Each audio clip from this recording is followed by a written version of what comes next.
Bonjour, ici Robin de Hightech Pickers et c'est le temps de nos nouvelles du coronavirus. Le coronavirus de Wuhan.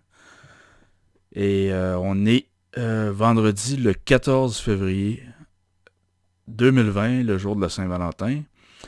Euh, bon, je pense qu'il y a beaucoup de monde sur la planète qui se donneront pas des becs aujourd'hui, là. Euh, Ça dépend toujours dans quelle région ils sont situés. Euh, Fait qu'on va commencer un petit peu à parler de ce qui se passe. Malheureusement, on doit encore parler de ce qui se passe en Chine. On va parler un petit peu de l'Organisation mondiale de la santé, hein, ces gens-là qui sont totalement transparents puis qui ont été placés là pour protéger le petit peuple en Chine qui est en train de souffrir puis de mourir. Puis de protéger nous, parce que là, cette peste-là, cette maladie mortelle-là, le coronavirus de Wuhan, qui est en train de sortir graduellement de la Chine pour venir infecter nos pays. Fait qu'une chance qu'on a l'Organisation mondiale de la santé pour nous protéger. Vous avez sûrement... Tout le monde sait maintenant qui est le docteur Tedros. Le gros boss, c'est le gros boss de l'Organisation mondiale de la santé. Puis j'ai été un petit peu pas fin à son égard dans les derniers jours. Euh, Peut-être que j'ai remarqué à quel point que ce gars-là reniflait les pets de la Chine. En fait, il passait le plus clair de son temps à essayer de protéger le régime communiste chinois, alors qu'il faisait absolument rien pour protéger les gens du peuple en Chine qui souffrent et qui meurent. Puis j'ai toujours dit que l'Organisation mondiale de la santé avait été avertie le, le 31 décembre de l'épidémie de coronavirus à Wuhan. Je me suis trompé. Il semble que l'Organisation mondiale de la santé, ils ont été avertis le 1er décembre, donc un mois avant ça. Donc, ils n'ont pas juste rien fait pendant un mois, ils n'ont rien fait pendant 2 mois. Fait que si aujourd'hui on a 500 000, 600 000 personnes qui sont infectées, puis qu'on a à peu près 20-25 000 morts, ben, ça se peut, c'est parce qu'on a tout simplement laissé le, le, le virus se propager, on a laissé l'épidémie se propager. Puis là, aujourd'hui, ces gens-là sont là pour nous dire que non, non, vous connaissez rien, nous, on connaît tout, là, fait que faudrait pas écouter des youtubeurs, faudrait pas écouter des blogueurs, faudrait pas écouter, surtout pas des médecins chinois qui ont dénoncé l'épidémie, puis que, dans le fond, ils faisaient juste répandre une rumeur, hein, parce que dans ce temps-là, il faut envoyer la police chez eux, les arrêter. Comme le docteur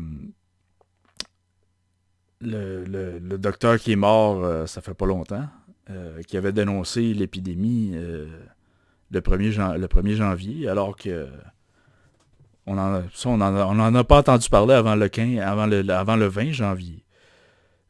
Juste pour donner le temps à l'épidémie de bien se propager. Parce que la police l'avait arrêté, puis ils l'ont torturé, puis ils l'ont obligé de signer une déclaration comme de quoi que c'était juste une rumeur qui partait là, pour s'amuser, là, tu sais.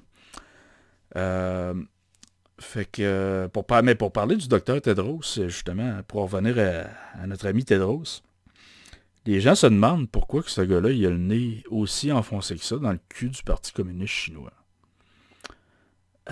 C'est une bonne question. Là, il faudrait connaître un peu le background, le CV du docteur Tedros. Pourquoi est-ce que ce gars-là est le boss, a été nommé boss de l'Organisation mondiale de la santé, qui est une organisation très controversée là, pour les gens qui la connaissent, pour les gens qui peut-être qui viennent de d'autres pays où il y a eu des maladies graves, puis qui ont été confrontés à devoir un petit peu dealer avec cette organisation-là, qui, à toute fin pratique, semble plus s'intéresser à se payer des chambres d'hôtel 5 étoiles, puis à payer des salaires faramineux à ses membres, à se payer des voyages, puis qui font pas grand-chose pour la santé du petit monde qui meurt. Euh, mais le docteur Tedros, son background, c'est qu'avant d'être nommé à la tête de l'organisation de l'OMS, l'Organisation mondiale de la santé, c'était un ministre gouvernemental dans son pays d'origine, qui est l'Éthiopie. C'est sûr, quand je dis l'Éthiopie, c'est dur d'entendre le mot Éthiopie puis de ne pas avoir un petit sourire d'en face. Euh, on se souvient de la famine extraordinaire qu'il y a eu dans les années 80. Puis en fait, il y a encore des famines. Là. Faut pas croire que le monde sont... faut pas croire que le monde sont obèses là, en Éthiopie. Il n'y a pas beaucoup d'obèses. En fait, la nourriture, c'est pas donné à tout le monde. Ben, peut-être pour M. Tedros. M. Tedros, lui, il mange dans les meilleurs restaurants au monde. Je suis sûr qu'il mange du filet mignon à chaque fois qu'il en veut, mais le peuple d'Éthiopie, euh, c'est pas le cas de tout le monde. Là.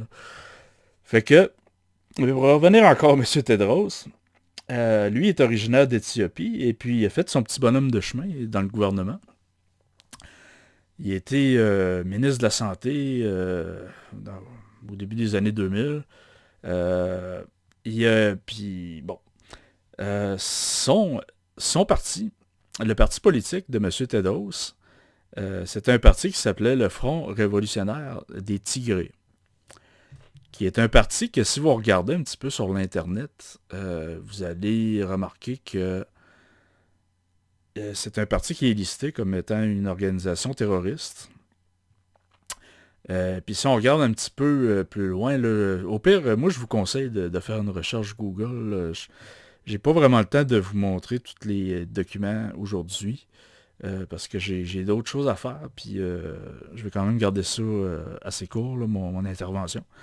Donc, le Parti révolutionnaire des Tigrés, c'est un parti qui est reconnu comme étant une organisation terroriste dans plusieurs listes de données. C'est mieux connu sous le nom de la Terreur rouge. C'est un parti pro-communiste qui a pris le pouvoir en Éthiopie. Je ne sais pas exactement comment ils ont pris le pouvoir, mais dans les petites dictatures africaines, d'habitude, le pouvoir, ça se fait en massacrant nos adversaires.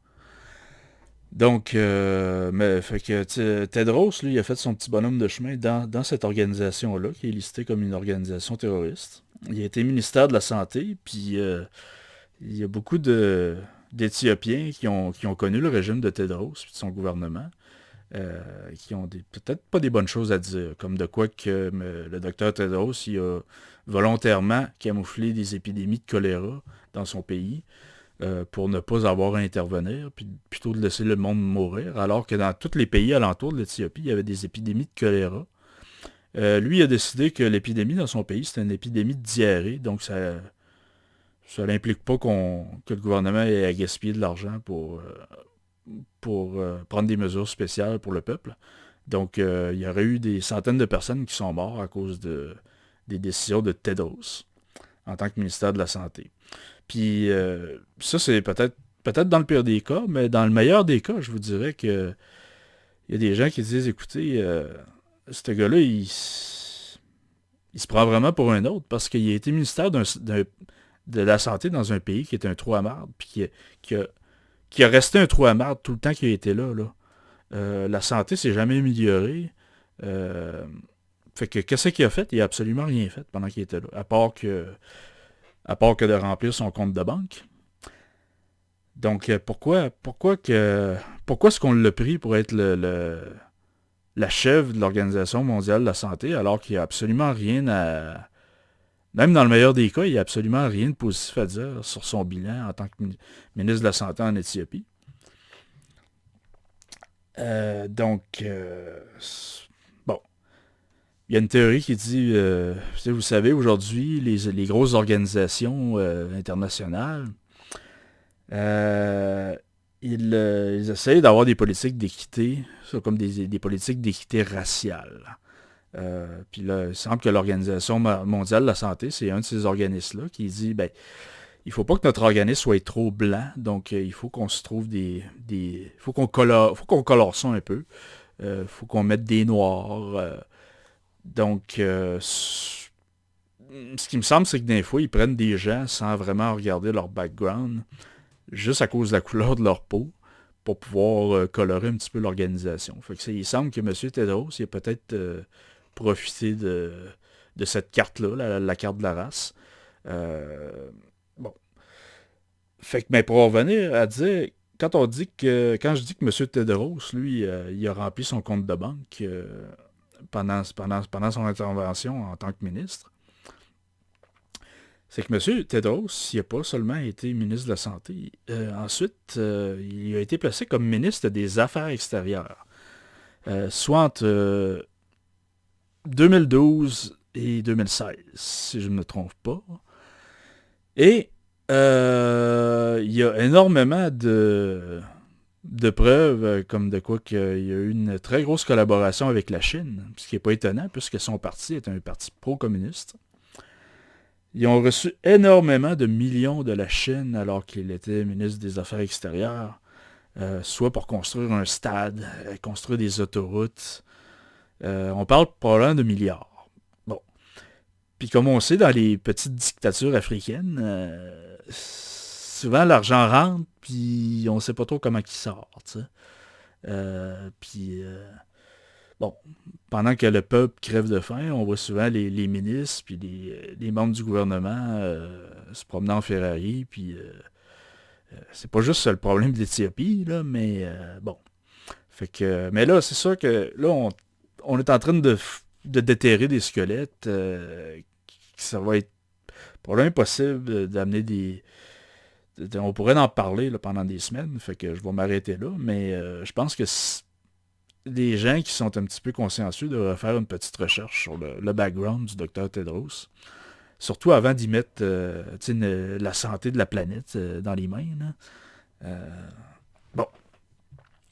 Fait que. Puis de toute façon, probablement qu'il y a des preuves concrètes, ça va être dur à trouver parce que. Voyez-vous, en Éthiopie, si un journaliste avait ouvert un dossier comme ça sur le docteur Tedros, probablement qu'il y aurait eu une balle dans la tête le lendemain. Là. Fait que. Attendez-vous pas d'avoir une documentation très complète là-dessus, mais je vous dirais, faites une petite recherche sur l'Internet, vous allez voir que ce gars-là a beaucoup de squelettes dans son placard. Donc, c'est à peu près tout ce que j'avais à dire pour tout de suite. Là, je vais revenir un petit peu sur les chiffres, là, juste pour vous dire ce que je vous disais dans les autres podcasts. Là, hier, ils ont monté les chiffres à 65 000. Ils parlaient autour de 1500 morts en Chine. Les chiffres de la télévision d'État chinoise, bien sûr. Un matin, je me suis levé, puis je suis allé voir, puis le nombre de morts avait baissé de 102 personnes. Donc, la Chine a réussi à ressusciter 102 personnes. Il semble... vous savez, ils sont capables de construire un hôpital en 10 jours, donc pourquoi pas ressusciter des morts? Ça serait Fait qu'il semble qu'ils ont ressuscité... allez voir les chiffres, ils ont ressuscité 102 personnes. Il y a 102 morts de moins aujourd'hui.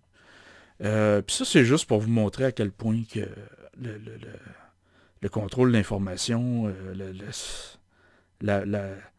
la censure, à quel point toute l'information est complètement contrôlée par des fonctionnaires en Chine, puis qui font avaler n'importe quoi à leur population, vous le voyez tout de suite. Quand une personne meurt, ben elle ne peut pas se ressusciter. Fait que s'il y avait 1500 morts hier, puis que là, il y en a 1400 aujourd'hui, ou 1300, ça n'a aucun bon sens, là. Mais les Chinois, ils ont été maintenus dans la stupidité et dans l'ignorance pendant 70 ans. Fait qu'ils leur montrent ça à la TV, puis ils leur disent, bon, on est en train de... Nos efforts, ça marche, là, on guérit du monde.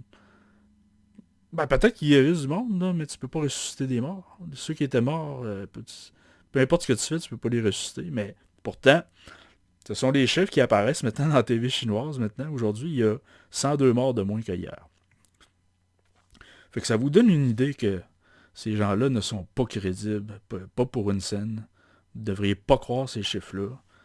Puis vous devriez être méfiant d'organisations pro-communistes, comme l'Organisation mondiale de la santé. Puis même vos gouvernements, puis même vos postes de nouvelles qui vous montrent ces chiffres-là comme si c'était la réalité. Vous voyez bien que ça n'a aucun sens, là. Mais pourtant, la Chine est en train de bourrer comme des grosses hosties de valises toutes ces organisations-là. Donc, puis attendez-vous, là, ces organisations-là sont déjà en train de demander des millions pour la Chine ou pour faire le travail sur le terrain. Je pense qu'ils ont demandé quelque chose comme 700 millions. Puis ça, ce sont nos gouvernements, nos idiots dans nos gouvernements qui vont leur donner l'argent. Alors qu'on sait très bien que il n'y aura à peu près rien dans cet argent-là qui va aller pour aider les pauvres petites personnes qui souffrent, qui sont malades, le monde comme vous puis moi. Là. Parce que quand le virus va arriver ici, ça va être nous, le petit monde, là, qui vont souffrir, puis qui vont se faire fermer les portes des hôpitaux, comme ils arrivent en Chine. Là. Ici, regardez, là. Ici, vous êtes malade, ici au Québec, il n'y a pas d'épidémie. Essayez de voir un médecin, là. Fait que, hein? Vous allez arriver, vous allez avoir une file d'1 kilomètre en avant de la clinique, puis on va vous dire, revenez demain parce que c'est déjà plein, même à 7 heures du matin. Fait qu'imaginez-vous quand il va y avoir une épidémie, puis qu'il va y avoir des millions de personnes de plus dans le système, là. On va se retrouver pareil comme en Chine, avec un hostie de régime de cul, des hôpitaux de marde. Puis les gens vont tout simplement se faire renvoyer chez eux pour aller mourir chez eux. Fait que tout ça, là, c'est quand moi je fais des podcasts pour essayer de réveiller les gens, là, pour leur dire, là, c'est très grave ce qui se passe. C'est dans le fond, parce que moi je vois ce qui va arriver ici. Je sais déjà ce qui arrive en Chine, mais ce qui va arriver ici, je le vois d'avance, là. Fait que, puis pour ceux qui disent que moi je suis fou, ou que... vous pouvez dire que je suis fou si vous voulez, là, mais quand la contagion va arriver ici, là, puis qu'il n'y aura plus de nourriture, que vous n'aurez plus d'argent, que ça va faire 2 mois que vous êtes confinés chez eux parce que l'armée est dans la rue, parce que la police va vous crisser une volée parce que vous sortez dehors, là, venez pas vous plaindre à moi là, que je vous l'avais pas dit d'avance. Fait que, sur ça, moi, je vous conseille toujours de vous préparer. Moi, je vous conseille peut-être, si vous voulez acheter des masques N95, là, essayez de les trouver parce que les quincailleries sont déjà en rupture de stock. Là. C'est parce qu'il y a du monde qui les achète à quelque part. Il y en a qui me disent que c'est la communauté chinoise au Canada, parce que les autres, ils savent très bien c'est quoi qu'ils ont. Ils ont des membres de leur famille qui les appellent et qui leur disent de se préparer. Puis les autres, ils le croient et ils savent que ça va arriver ici. Là. Des masques N95, achetez-les à l'avance parce que quand le virus va être ici, il n'y en aura plus. Du désinfectant, il y a des vidéos là-dessus, je vais peut-être en refaire un autre, là, d'acheter des lingettes désinfectantes, des désinfectants pour les mains, peut-être même des habits, des habits, comme des habits pour l'Ebola. Il y a des gens qui vont peut-être devoir sortir, puis avoir un habit, ça peut peut-être être un bon investissement. Puis si vous attendez que vos gouvernements, vos politiciens de marde, comme Justin Trudeau, ou des espèces de libérales à marde, si vous attendez qu'eux autres vous protègent, là, écoutez, je pense que vous allez attendre longtemps. Puis moi, comme je vous dis depuis le début des podcasts, quand le virus va arriver ici, là, Justin Trudeau, là, lui, il va partir dans son jet privé, puis il va vous dire manger de la marde. Fait que je vous souhaite une bonne journée. Je vous invite toujours à vous abonner à ma chaîne pour avoir des nouvelles de mes nouveaux podcasts que je devrais faire sur une base journalière à partir de maintenant. J'en fais un en français le jour. J'essaie d'en faire un en anglais le soir. Puis si vous aimez la vidéo, mettez un pouce haut. Puis si vous aimez pas, mettez un pouce par en bas. Moi, je suis pas comme la Chine, là, je n'en sors pas l'information. Puis si vous aimez pas ça, vous avez le droit de pas aimer ça. Mais moi, je vais continuer à être là tous les jours. Fait que ça, c'est Robin. Je suis Robin, moi, de High Tech Pickers. Puis on va se revoir demain.